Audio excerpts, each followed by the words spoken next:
Romans chapter 12, verses 1 and 2.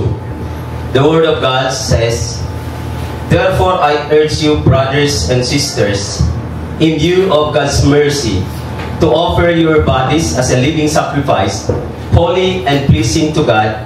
This is your true and proper worship. Do not conform the pattern of this world, but be transformed by the renewing of your mind." These words of God, ang context ni teaches us that the Christian life is a response to God's mercy. No? Christian life, madal pa niya, is a response. No?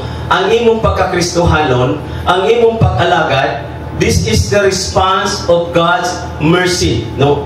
Tungod kini sa kaluoy sa Dios. Why we are here? Because we need to respond how God is good in our life. Mao kana a purpose of pagsimba, dili kini usa ka rituals, dili kini usa ka tulumanon, dili kini usa ka activity, but it is our merely response, no, of how God is good into our life. Mao ni ang giingon diri. Secondly, mato pa niya the meaning and background of this passage. Mato pa niya, true worship is a daily obedience. Mato pa niya, obedience and our holy lifestyle as we worship God, as we serve the Lord Jesus Christ. Mato pa niya, it is our daily obedience.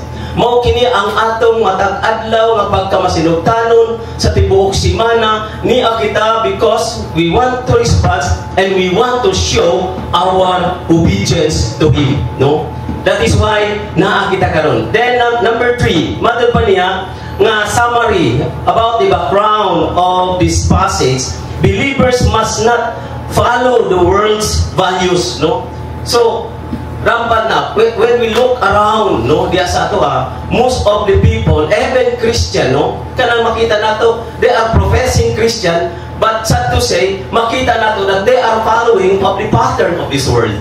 But we are reminded, no, according to this passage, we are reminded that not to follow the world's pattern. Then number 4, katapusan the background of this text. Transformation happens by renewing the mind, leading to a life that pleases to God. No, this is the goal. This is the summary of Apostle Paul regarding of this writing of Romans. Now, Romans, as we continue our message, serving God is not an optional for a Christian. To serve God, mabitaw ning gi-title na ako ni og a Christian in the service of God. This is our title. This is our theme, no? In the service of God. Why? Because serving God is not an optional for a Christian. Madama niya ang pag-alagad sa Diyos, dili kini optional para sa Kristohanon. Kinahanglan kini nga tubag sa gugma. It is our response, madama niya, tubag kini sa gugma, kaluoy o kaluwasan, nga gipasinati sa Diyos ngadto sa matag usa nato kaginabuhi. So very kuan na mo yung ako bahala, di ko musimba, nagatuo man ko sa Ginoo. But what is the evidence that you are believing God? No? Our response, the simple response of God's love, God's mercy, and salvation nga iyang gihimo, gihatag ngadto sa matag usa kanato. This is, then, kung masabtan nato unsa ang gibuhat ni Kristo para nato, ang angayan kanilang natubag, mao ang paghalad sa atong kinabuhi, ingon nga halad, balaan o ginangpunon, mao ang atong espirituhanon nga pagsimba. Okay, so una, paunsa man kita, mag-aalaga diya sa Ginoo, nga adunay katuyuan sa atong kinabuhi. Unang butang at tanaw na ito, ang Kristohanon nag-aalagad, uban ang consecrated na kinabuhi. A Christian serves God, a consecrated life. In Romans chapter 12 verse 1, offer your bodies as a living sacrifice. Meaning we are consecrated to offer our bodies to serve the Lord Jesus Christ, because the purpose of this serving is our, in response, our gratitude, how God is good to our life. Ang buhing halad nagpasabot nga kinabuhi nga gilain para sa Dios. Separate para sa Diyos as we plan to serve the Lord Jesus Christ, as we plan to worship the Lord Jesus Christ. Nalain na, no? Murag nagahin na ang atong kinabuhi. Morning, bato pa niya, kinabuhi na halad. Offer your bodies as a living sacrifice na halad na kinabuhi diya sa Diyos. Balaan ug andam magmatinumanon sa kabubuton sa Dios. Alang ka na to. Bato pa niya, holy available. Bato pa niya, as a part. Bato pa niya, check apart, holy and available, and obedience to God. Meaning kung nahanay na, napahiluna na, naandam na atong kasing-kasing as we worship God in this assembly, kalimtan na nato kung sa'yo naa sa atong kusina. Kalimtan na nato kung sa'yo atong problema. Why? Because dili ka makakonsentrate kung imong gidalatong imong panghuna-huna dito sa imong panimalay, dili ka makakonsentrate kay nga naman mauman tong kanunay mag-inject unsa kay atong pahihapon karon, unsa kay atong himuon karon, unsa kay sulbad atong problema. But while we are here to respond how God is good, we need to consecrate our life to Him. Kinahanglan may sintro ang atong kinabuhi. In other words, mato pa niya, through worship, mato pa niya, as we consecrate, mato pa niya, our life, true service begins with surrender. Life to God. Ikat pa kasi mong balay, Lord, maminaw ko spulong sa Ginoo. Lord, mag-awit ko praise and worship, no? Dasika ko, tagay ko kalipay, no? Sometimes, no, most of the worshipers, no, as I observe, kadaghanan, no, na mag-praise and worship din, gipaningot ng praise and worship din, siya, gana lang, no? May malakpak ka, gana lang yun, no? Mura pag nagpa-entertain lang siya to come to the worship place, dili ta maminaw nga ma-entertain ta. Kung dili, nahaak kita diri, aron mag-participate sa buluhaton, no? We are not an spectator inside the worship place. Mato ba niya diri, kinahanglan, mato ba niya, aron magamiton kita, isurrender na ito atong kinabuhi, sa dili patagamiton sa Dios ang imong kamot, gusto niya nga imong o ang imong kasing-kasing masurrender diha kaniya. Mao tong pagabot diri, dili mapugna ng imong kamot mo, palakpak ka. Why? Because naandam na ka, nakakonsentrate na ka, diha nga musimba ka sa atong buhit nga Dios.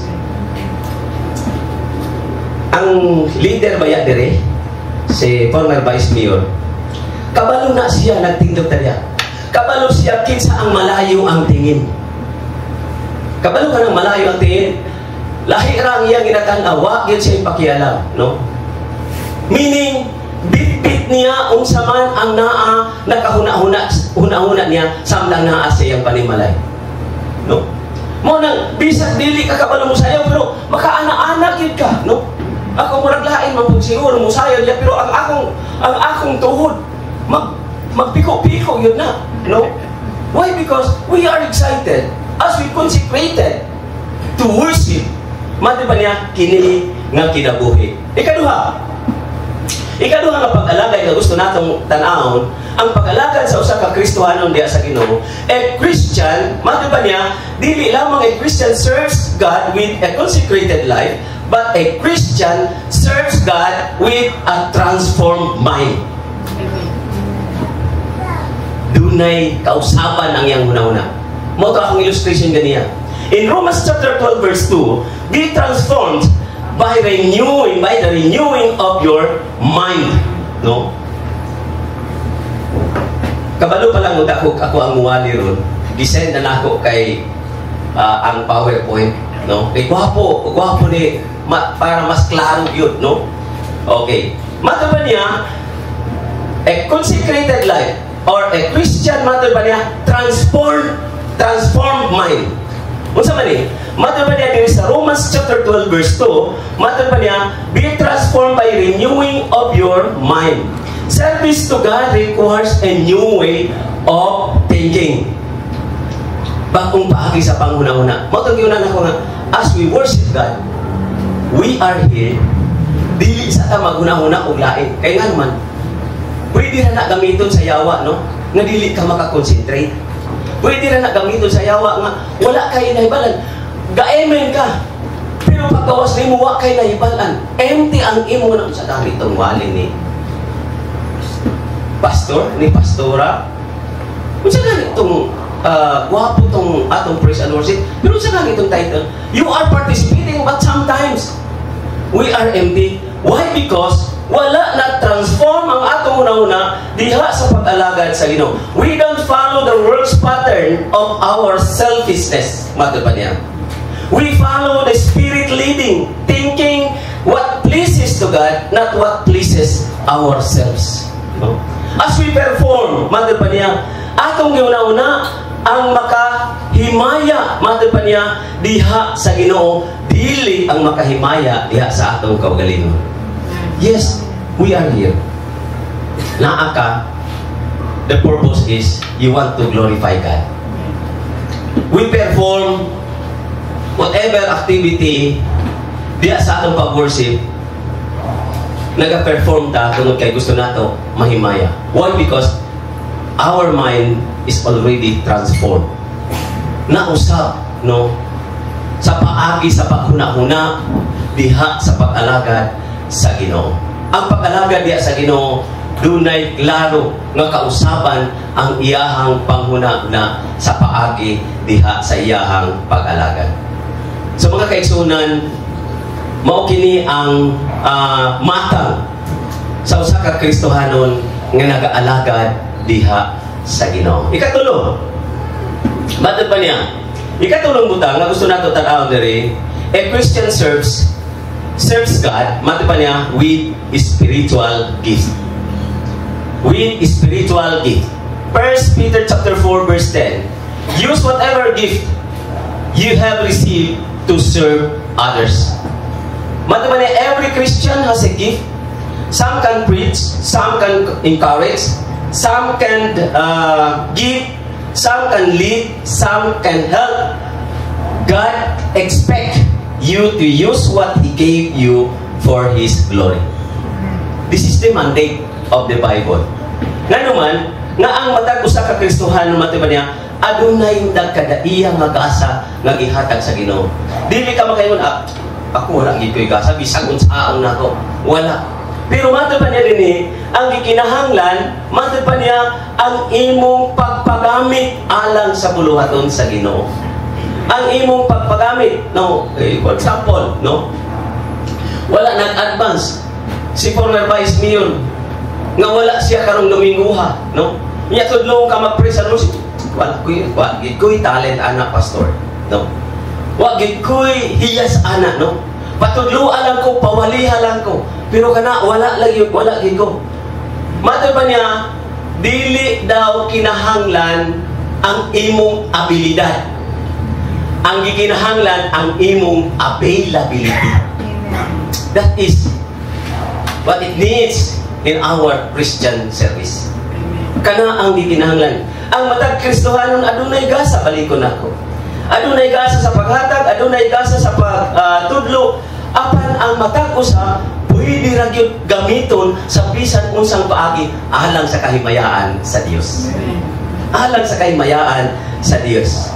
Gusto sa Dios nga gamiton nato ang atong mga gasa nga iyaha gayud nga gihatag alang kanato alang sa pagdaig o paghimaya diha kaniya. Sometimes bisan o doon na tayo nakita nga potential, no, in terms of preaching, in terms of teaching, in terms of leading praise and worship, pero dili yun, no, maulaw, no, maulaw siya. Pero kung naa sa kalibutanon ng mga butang, di man ta maulaw, no? Nga, mata pa niya, mas very importante ang pagpagamit para sa buluhaton sa Ginoo. Ilabi na diya sa iyang pulong. Dungod kay mata pa niya, ang pulong sa Dios, sa among Sunday School kaniya, ang pulong sa Dios, mas labaw pa, greater than all things in this world. Nga naman, binuang na pastor. Dili na maoy, mas dako yun ang mga butang, no? Talking about butang, mga expensive nga mga butang, mas dako yun na kaysa pulo sa ino. ang realidad ni ana, ang kamatuoran ni ana. Nganong mas dako ang pulong sa Dios? Tungod kay mamatay ta, kanang mga butanga mawala ra na. Pero ang magpabilin ang atong nahibalan nga pulong sa Dios kay mauni ang magtestify kanato inigbalik sa Ginoo. Amen. Amen. Amen. Oh, so dili pud dautan nga naa kay butang, no?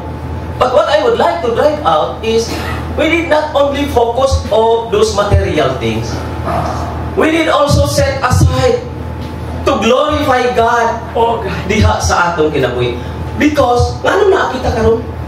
What I said before, the purpose ng simba ta, tungod kay gusto nato pasalamatan ang Ginoo sa milabay nga mga simana sa atong kinabuhi nga maayo siya. Along the way, dili man siguro maayo sa pagpadayon nato sa paglakaw nato tibok simana na ay mga circumstances, na ay balatian, na ay problema. Pero at the end of the day, maayo gihapon ang Ginoo kay nga naman naatadre because we want to express our gratitude to Him. Yes. Amen. Nga maayo siya. To tell you, karong mga panahon na dili na kahit safe, no? Kay nga naman, itong isa kaadlaw sa gabi sa warehouse, guba ang tricycle na ba? Tricycle na ha? Against motor. Guba ang tricycle tungkol sa kakusog sa dagan sa motor, no? Now, mayroong hinay naman ko na ingon pa nila, pero dili ni Biblia kala ko alam ni. Ingon pa nila magpahinay-hinay daw ka maabsan daw kas di malas. Diskusya. Kung magpakusog-kusog po daw ka, maabtan po nimo ang diskusya dito. So wala tay kapainan, no? Usa lamang ang atong kapainan, mao nga kita mapasalamaton sa Ginoo because until this time God preserves our life. Amen. God preserves our life. Okay, ikaw pa o katapusan? Ikaw pa o katapusan, Mate Banya?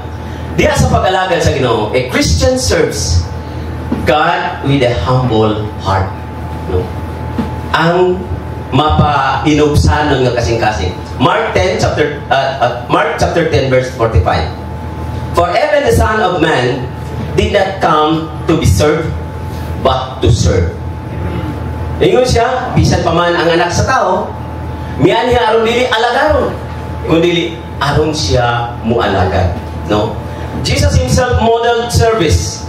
True greatness in the kingdom of God is not about position, but about humility and willingness to serve people.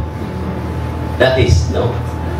But maayo na ako'y posisyon, no? Why? Because mati pa niya si Jesus mismo nagpakita sa usa ka modelo sa tinuod nga pag-alagad nga ang kadakon sa kingharian sa Dios dili base sa posisyon nimo diri sa kalibutan. Oh, mao gyud ay makamotivate sa kuha, no? Bisan o wala ko'y posisyon pero matod pa niya, matod pa sa pulong sa Ginoo, ang gingharian sa Dios wala nagabase kung unsa ang imong posisyon. Ang importante, mapainobsanon ka na kinasing-kasing nga mutabang ug mualagad diha sa imong isikay. Look, maayo man ang naa kay posisyon. Maayo man ang naa kay influensya. But look, tanaw nimo karon ang atong mga dagko nga mga leader, dagko posisyon. Unsay nahitabo sa ilaha, no? Gipangkasuhan. Oh. Nami kailan mo ni family friend nila ni Gagawad Girly Bumbio o ni former Vice Mayor, kailan nila. Oh. Pila ko mga alam, pero sila kailan na kung akong i-mention ni. Ingon siya, ang blessing is not upon by God, by energy lang. They don't believe that through our service to God, kundi ang panalangin, energy lang daw na, no? Kung imong tanawon diri, as we look on this passage in Mark, matod pa niya, the source of everything, matod pa niya, mapainubsanon lang ka. Tungod kay ang imong motivation ang kadako sa kingharian sa Dios wala gabasi unsa kadako ang imong posisyon, kundi gabasi kini unsa ka nga mapainobsanon nga nagaalagad diha sa Ginoo.